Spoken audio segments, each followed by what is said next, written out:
नमस्कार। मैं निगम भारद्वाज आप लोगों को एक बहुत ही अच्छी जानकारी और अपना एक रिसर्च आप लोगों के सामने शेयर करने के लिए जा रहा हूं।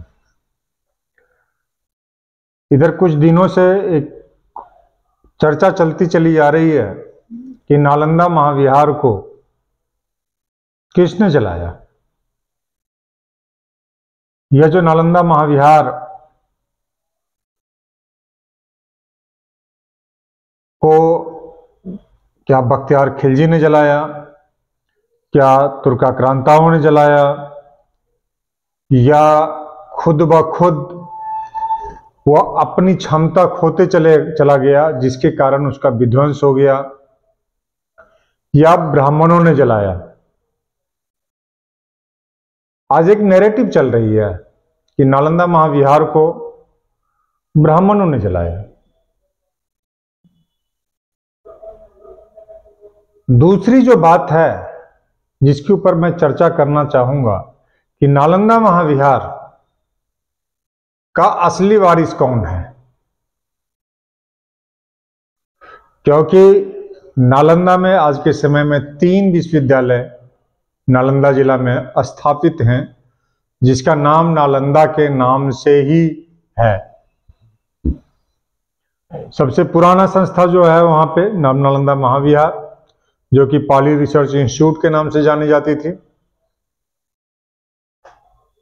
दूसरा नाम नालंदा ओपन यूनिवर्सिटी है, जो कभी पटना में चलती थी। आज नालंदा महाविहार के बगल में उसका भवन है, विद्यार्थी नदारद है। तीसरी जो संस्था है वह नालंदा यूनिवर्सिटी है। कई विरोधाभास बातें इस विश्वविद्यालय के बारे में भी होती रही हैं। नालंदा महाविहार के ऊपर मैंने कई बार वीडियोज बनाए कि किस प्रकार से वहां पे भ्रष्टाचार था, किस प्रकार से वहां नियुक्तियों में घोटाले किए गए, किस प्रकार वहां के जो कुलपति थे उन्होंने कुछ शिक्षकों के साथ मिलकर करके अयोग्य शिक्षकों की नियुक्ति की, अयोग्य कर्मचारियों की नियुक्ति की। न्यायालय में सारे के सारे मामले लंबित हैं।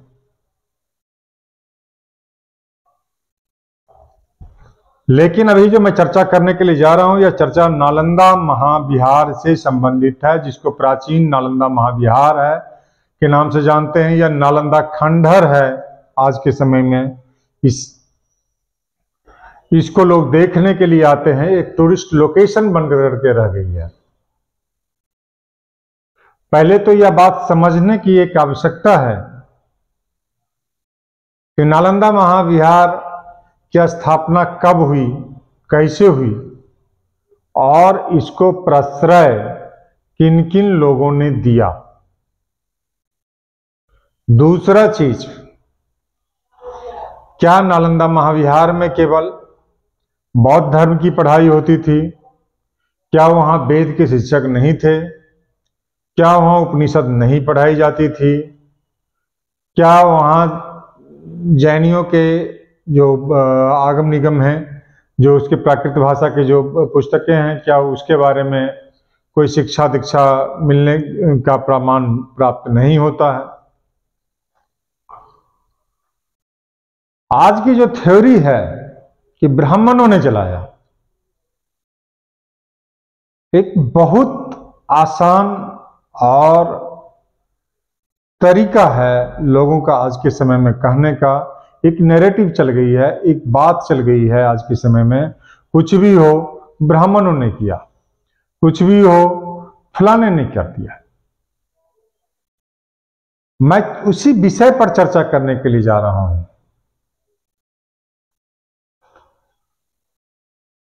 मैं चर्चा करूंगा बुद्ध से। बुद्ध शाक्य वंश में जन्मे थे। शाक्य वंश जो था सो क्षत्रिय कुल था,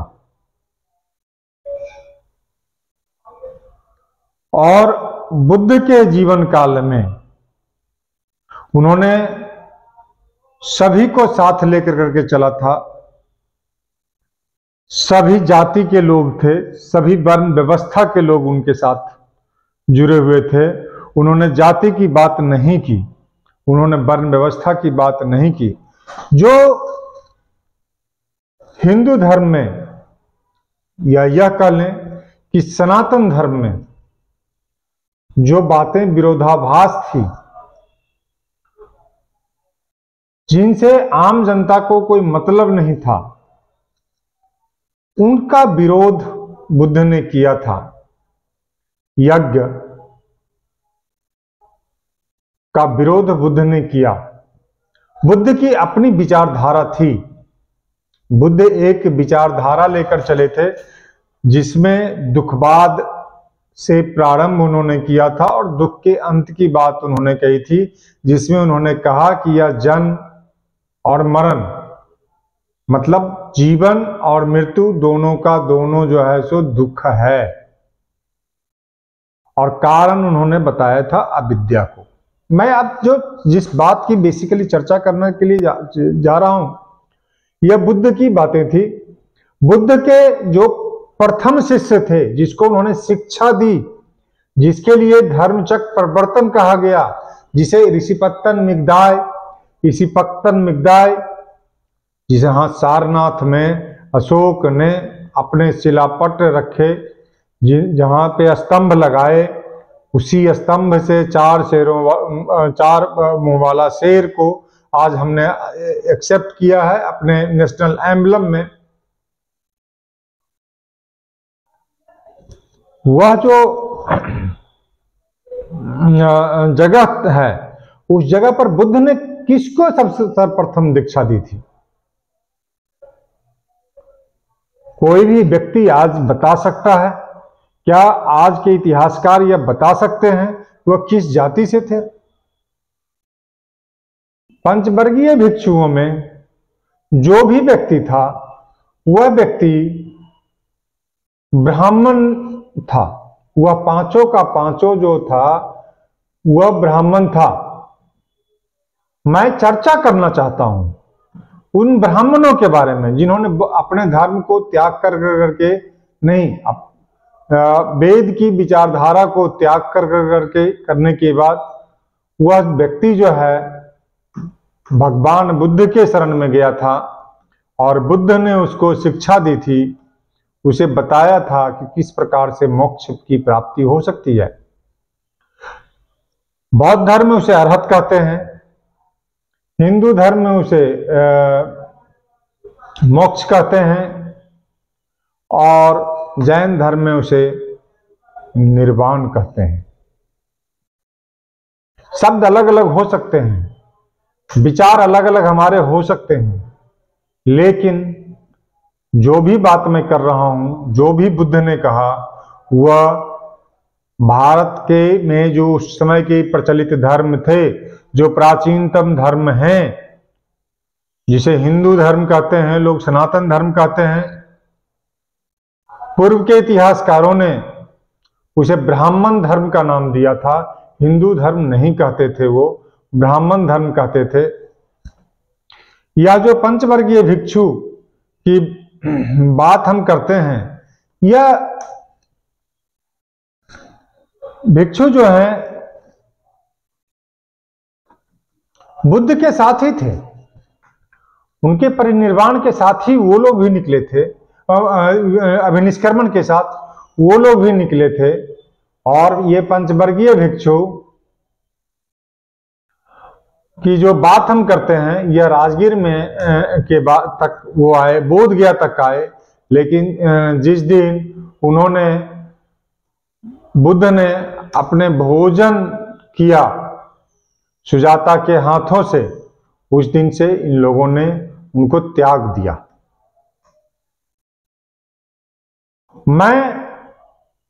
और यह पांचों के पांचों भिक्षु जो थे, पंचवर्गीय भिक्षु जो भी थे, वो ब्राह्मण थे कर्म से भी और जाति से भी, बाय बर्थ भी ब्राह्मण थे। उनमें से एक भिक्षु जो थे वो जो है सो इनके जन्म के समय में वो बालक थे, और उन्होंने कहा था कि यह पंचवर्ग, यह जो व्यक्ति है यह आने वाले समय में बहुत बड़ा सन्यासी होगा, बहुत बड़ा अरहत होगा, बहुत बड़ा ज्ञानी होगा, और संसार इसके पीछे पीछे चलेगा। ऐसी ज्ञान उन्होंने दिया था। मैं आगे जो बात करने वाला हूं, बौद्ध धर्म बुद्ध के बाद भी बौद्ध धर्म प्रफुल्लित रहा, बौद्ध धर्म चलता रहा, बौद्ध धर्म को राजाश्रय मिलता रहा। वहीं जैन धर्म को राजाश्रय मिलने में कठिनाई हुई, और उस टाइम के जो बाकी जो थे, जो भी विचारधारा थे, जो भी फिलॉसफर थे, उनके विचारों को राजाश्रय नहीं मिला। बौद्ध धर्म एक मध्यम मार्ग की बात करता है। मध्यम मार्ग क्या था? उन्होंने कुछ बातें जो है सो कठिन, जो कठिनाइयां हैं जैन धर्म में, उसको उन्होंने उस समय जो प्रचलित थी उसको उन्होंने छोड़ दिया, और इधर जो लिबरल था हिंदू धर्म, यहाँ से भी इन्होंने छोड़ दिया, और बीच का एक मार्ग निकाला कि शरीर को उतना ही कष्ट दो, उतना ही बातें करो जितना वो शरीर बर्दाश्त कर सके। यह बात बुद्ध जो है सो लेकर करके आए थे। बुद्ध के बाद यह धर्म चलता रहा, और राजा अशोक के समय में ज्यादा प्रफुल्लित हुआ। राजा अशोक दो शोक हुए। एक काला शोक हुए जिसके समय में द्वितीय बौद्ध संगीति हुई थी, और तृतीय बौद्ध संगीति हुई थी राजा अशोक के समय में। राजा अशोक खुद बुद्धिस्ट हो गए थे। जो लोग यह कहते हैं कि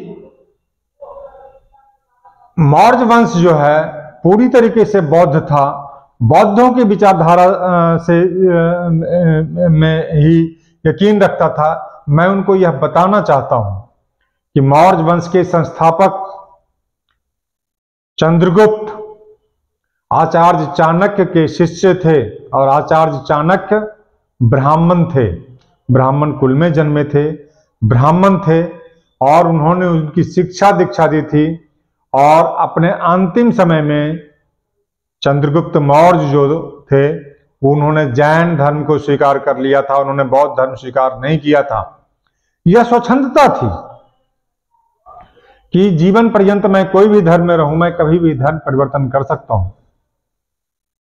क्योंकि ये सारे धर्म जो है सो यहीं से प्रफुल्लित हुई थी, भारत की धरती से ही प्रफुल्लित हुई थी, इसी धरती पर पले भले थे।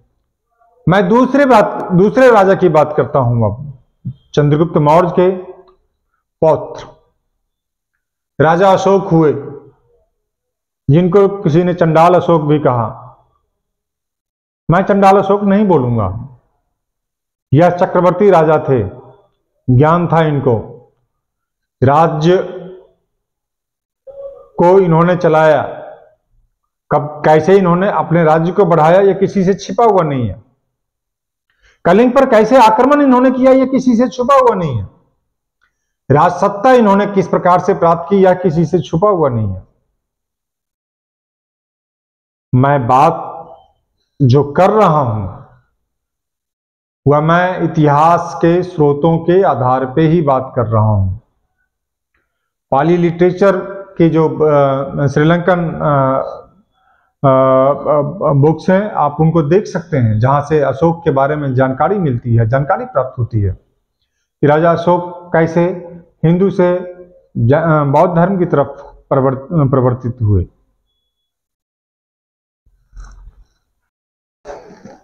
राजा अशोक के बाद जिस व्यक्ति ने सत्ता ग्रहण किया वह पुष्यमित्र शुंग था।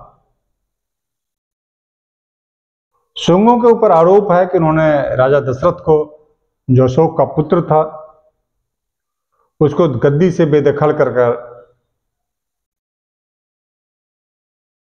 सत्ता हासिल कर लिया और बौद्ध धर्म को नुकसान पहुंचाया। यह कोरी सुनी सुनाई कहानियां हैं या वामपंथी इतिहासकारों की नैरेटिव से हैं कि पुष्यमित्र शुंग ने भारतीय इतिहास में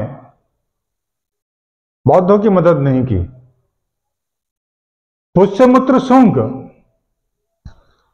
या शुंग डायनेस्टी की जब हम बात करेंगे तो हमें बात करनी पड़ेगी सांची की, हमें बात करनी पड़ेगी अमरावती की, हमें बात करनी पड़ेगी उन स्थलों की जिसकी रक्षा के लिए उसने तोरण बनवाए, जिसकी रक्षा के लिए उन्होंने वेदिका बनवाए, जिसकी रक्षा के लिए उन्होंने बाड़े लगवाए। अगर वह विरोधी होता तो बौद्ध धर्म के लोगों में का विरोध करता हुआ और उन भवनों को, वह स्तूपों को वह नुकसान पहुंचाता। मैं दूसरी उसके बाद का जो राजा बनता है वो कुषाण है। कुषाण जो है सो चौथी बौद्ध संगीति करवाता है। कुषाण भी हिंदू विचारधारा से, हिंदू मत में विश्वास रखता है, हिंदू विचारधारा से है। यह गोल्डन पीरियड है भारत के इतिहास में जब उसने नालंदा विश्वविद्यालय की स्थापना की।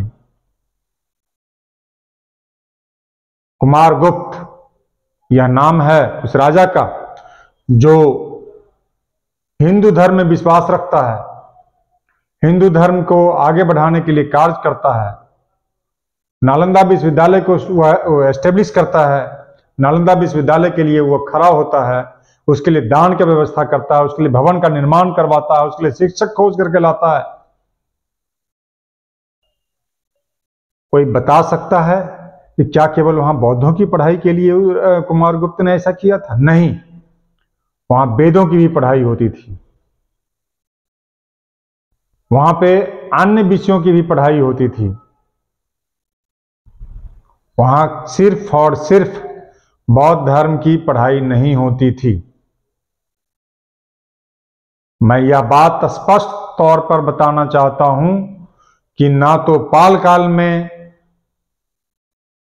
जो है सो बौद्ध थे, ना तो कुमारगुप्त बौद्ध था, ना तो शुंग वंश के राजा बौद्ध थे, ना तो कुषाण बौद्ध था। इन लोगों ने अपने जीवन काल में सभी धर्मों को संरक्षित किया जो भारत के जमीन से निकल करके आए थे। आप एक पेड़ ले लो छोटा सा, उसकी शाखाएं बढ़ती जाती है, अंत में क्या होता है? शाखाएं जब बहुत बड़ा रूप ले लेता है तो धीरे धीरे करके जड़ उसको टूटने भी लगता है और वो शाखाएं जो है सो फैलने लगती हैं।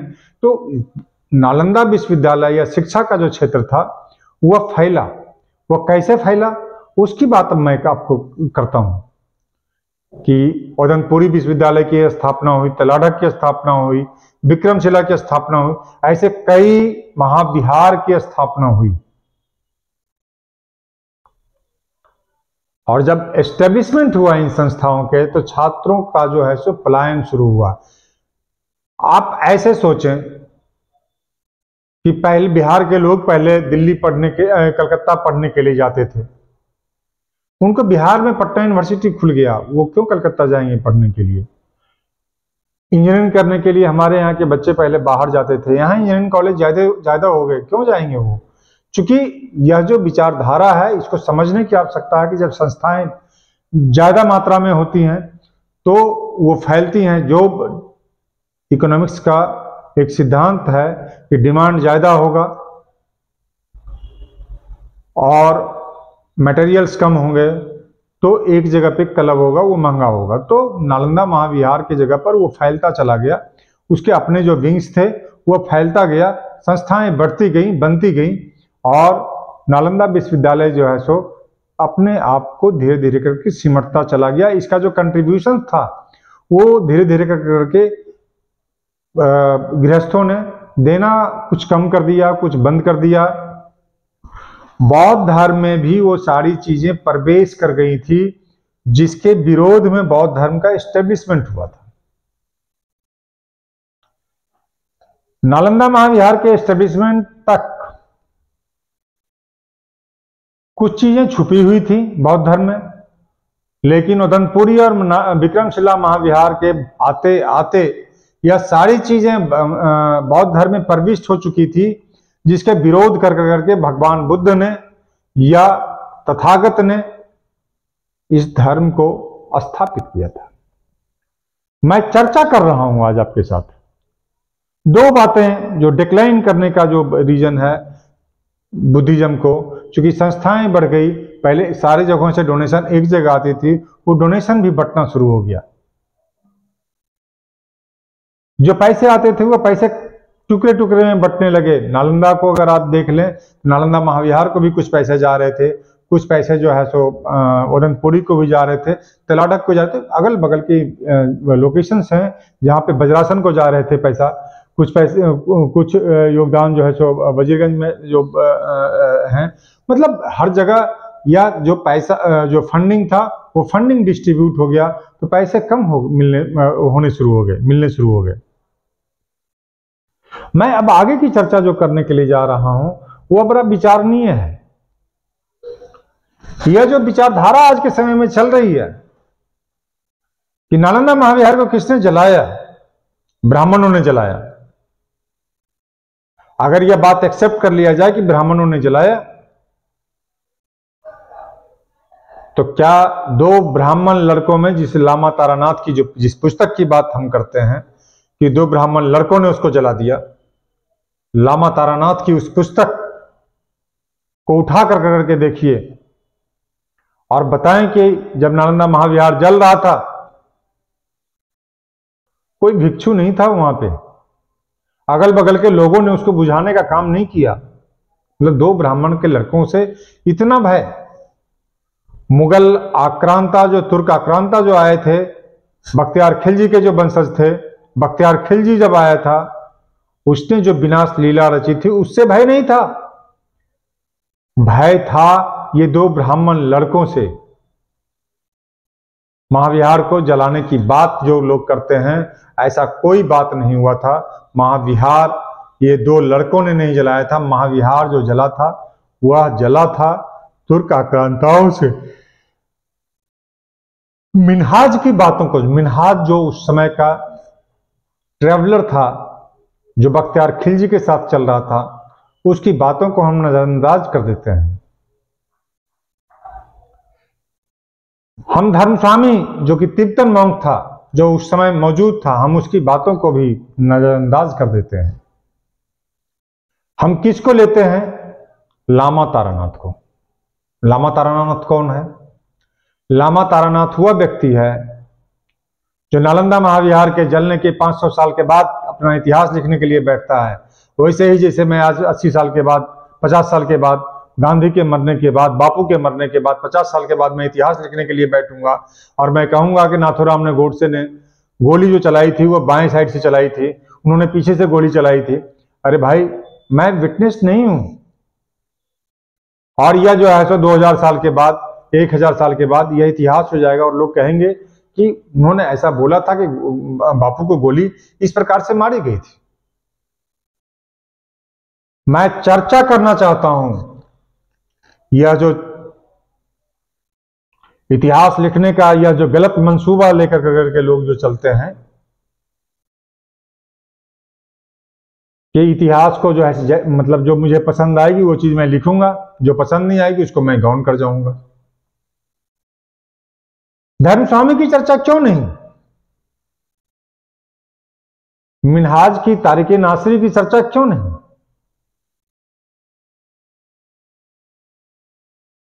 धर्मस्वामी स्पष्ट तौर पर कहता है कि मुझे इंफॉर्मेशन दी गई थी कि तुर्क लुटेरे आ रहे हैं, वो महाविहार को क्या नुकसान पहुंचाएंगे नहीं पहुंचाएंगे, आप भागो यहां से। राहुल सिलभद्र कहते हैं, धर्मस्वामी जो कमेंट्री है, कमेंट्री में राहुल सिलभद्र कहते हैं, आचार्य हैं वो महाविहार के, उम्र हो चुकी है उनकी, वो चल नहीं सकते हैं, भाग नहीं सकते हैं। वह कहते हैं धर्मस्वामी को और अपने छात्रों को कि तुम लोग जाओ, मैं तो यहीं मर जाऊंगा, मेरी चिंता छोड़ो। लेकिन ऐसा होता नहीं है। सारे छात्र जो है सो उनको छोड़ करके चला जाता है, लेकिन छात्र की जो निष्ठा अपने गुरु के प्रति होती है, वह निष्ठा है वो अपने गुरु को कंधे पर बिठा कर करके कुछ किताबें लेकर करके वह चलता है। जिननाथ के मंदिर में वह रुकता है, कुछ अंकुरे हुए चने खाता है और अपने गुरु को बचाता है और वहां से वह तिब्बत के लिए निकलता है। उसकी बातों को हम नहीं एक्सेप्ट कर रहे हैं। हमें तो लामा तारानाथ में यह दिखता है कि ब्राह्मणों ने जलाया। ब्राह्मणों को नुकसान अगर पहुंचाया जाएगा तो मेरी राजनीति चमकेगी। अगर मैं इनको लड़ा दूंगा बौद्धों को और जो, तो मेरी राजनीति चमकेगी। इससे किसको बेनिफिट्स होने वाला है? आप सोचें इस विषय पर। मैं मिन्हाज के तारिक नासरी की बात करता हूं। मिन्हाज कहता है कि बख्तियार खिलजी ने किसी संस्था को जलाया था। यह बात सही है कि दोनों में 30 साल का अंतर है। 1198 और 1238, लगभग 30 से 40 साल का फर्क है। उसने भी एक संस्था को जलाया और 40 साल के बाद यह संस्था भी जला, नालंदा महाविहार जला, जब जो पीरियड धर्मस्वामी का है।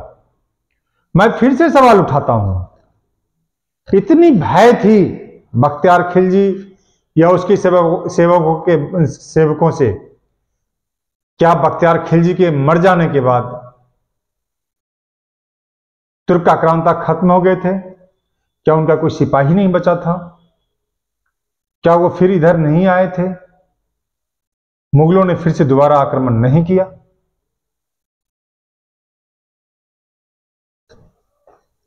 जब धर्मस्वामी यह कहता है, जो कि विटनेस है उसका अंतिम समय का, कि जो मुगल आक्रांताओं ने, तुर्क आक्रांताओं ने उसके ऊपर अटैक किया था, तो उसको नहीं मानना है हमें। हमें मानना है कि लामा तारानाथ ने कहा कि वहां पे 2 भिक्षु आए, उसके साथ 2 ब्राह्मण आए, श्रावक आए और भिक्षुओं ने उनके साथ अभद्र व्यवहार किया। उसके बाद वो वहां पे यज्ञ करने के लिए बैठ गए। उन्होंने यज्ञ किया। उस यज्ञ के जल को, अरे भाई मैं आपसे पूछता हूं, एक तरफ तो आप कहते हो कि यज्ञ से कुछ होता नहीं है, दूसरी तरफ आप कह रहे हो कि यज्ञ से ही उन्होंने जला दिया। कोई एक बात बताओ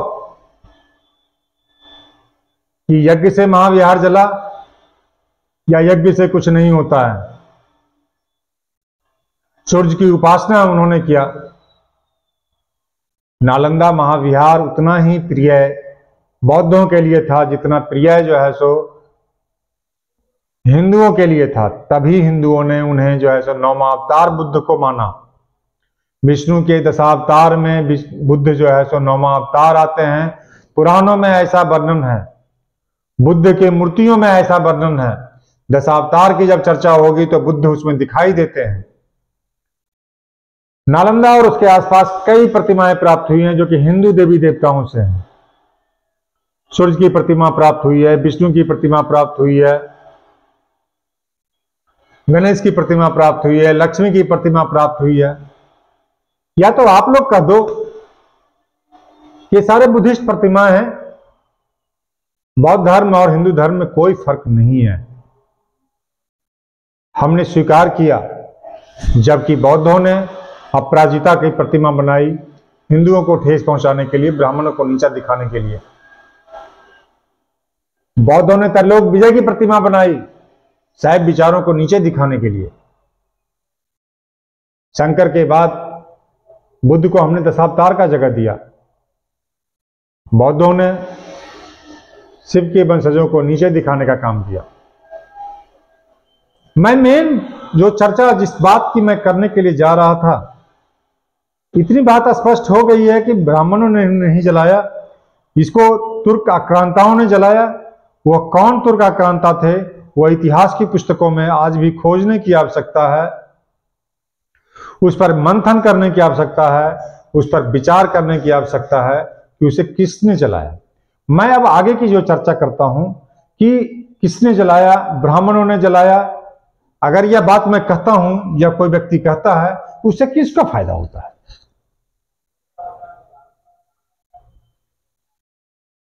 कौन किससे लड़ेगा?